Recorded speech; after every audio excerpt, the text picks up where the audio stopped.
السلام علیکم ورحمۃ اللہ وبرکاتہ۔ آؤ عقیدہ سیکھیں، سبق نمبر 2 میں ہم آپ کا استقبال کر رہے ہیں۔ آج کے اس سبق میں ہم آپ کو شرک کے متعلق سمجھانے جا رہے ہیں۔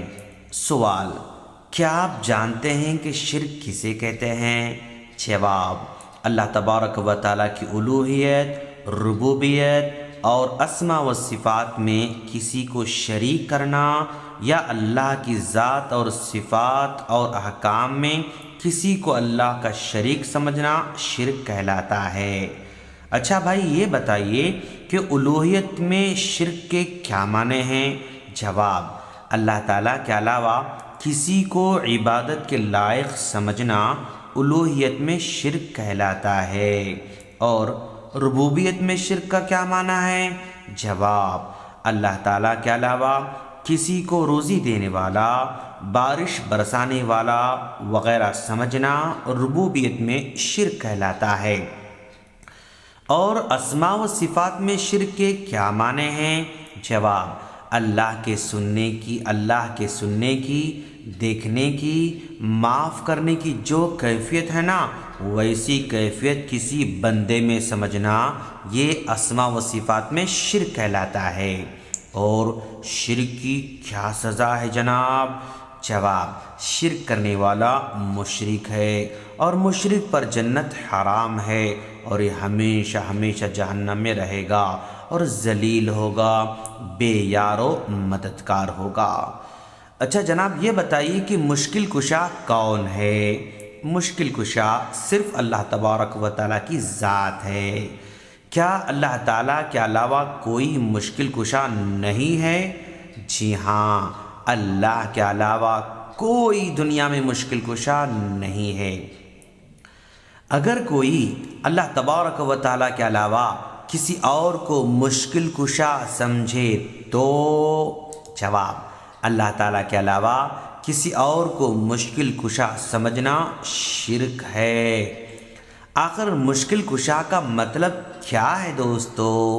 جواب: مشکل کا معنی تکلیف، کشا کا معنی دور کرنا، یعنی تکالیف اور مشکلات کو دور کرنے والا، ان کو حل کرنے والا، اس کو مشکل کشا کہا جاتا ہے۔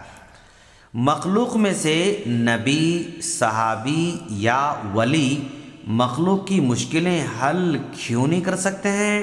جواب: اس لیے کہ انبیاء، صحابہ، اولیاء نفع اور نقصان کے مالک نہیں ہیں۔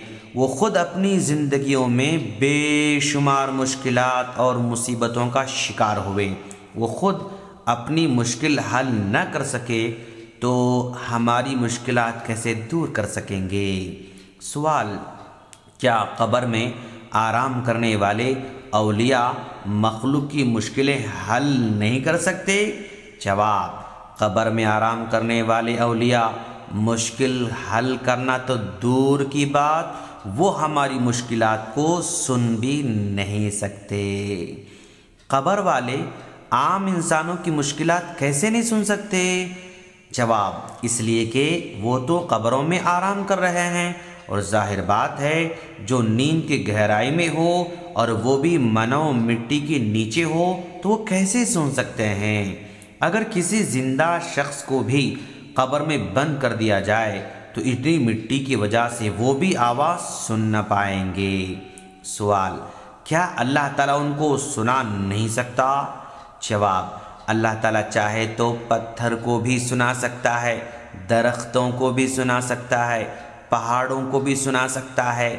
کیا آپ یہ کہہ سکتے ہیں کہ پتھر، درخت اور پہاڑ سنتے ہیں؟ نہیں۔ اگر کوئی یہ دعویٰ کرتا ہے کہ اللہ ان کو سناتا ہے تو وہ بلا دلیل بات کر رہا ہے، عوام کو دھوکہ دے رہا ہے۔ اللہ چاہے تو بالکل سنا سکتا ہے، لیکن کیا اللہ تعالیٰ ان کو سنائے گا یا سناتا ہے؟ اس کی کوئی دلیل موجود نہیں ہے۔ سوال: تو کیا جو لوگ قبروں پر جا کر اپنی حاجات قبروں میں آرام کرنے والوں کو بتلاتے ہیں، کیا وہ غلط ہیں؟ جواب: ہاں، وہ لوگ بالکل غلط ہیں، اور وہی کام کر رہے ہیں جو مشرکان مکہ اپنی بتوں کے سامنے کیا کرتے تھے۔ ہم دعا کرتے ہیں کہ اللہ ان کو ہدایت نصیب فرمائیں۔ اور ایک سوال یہ ہے، کیا یعنی سوال یہ کیا جاتا ہے کہ ان کے کام تو ہو جاتے ہیں؟ جواب، کام تو بتوں سے، درختوں سے، سورج سے مانگنے والوں کے بھی ہو جاتے ہیں۔ دراصل کام اللہ تعالیٰ ہی کرتا ہے۔ کوئی حلال طریقے سے مانگے تو اسے حلال طریقے سے دیتا ہے، اور اگر کوئی حرام طریقے سے مانگے تو حرام طریقے سے دیتا ہے۔ اور حلال اور حرام طریقہ کیا ہے؟ جواب، اللہ تعالیٰ سے مانگنا حلال طریقہ ہے، قبر والوں سے مانگنا حرام طریقہ ہے۔ ناظرین، سلسلہ جاری ہے، ہماری اگلی کلاس کا انتظار کریں۔ السلام علیکم ورحمۃ اللہ وبرکاتہ۔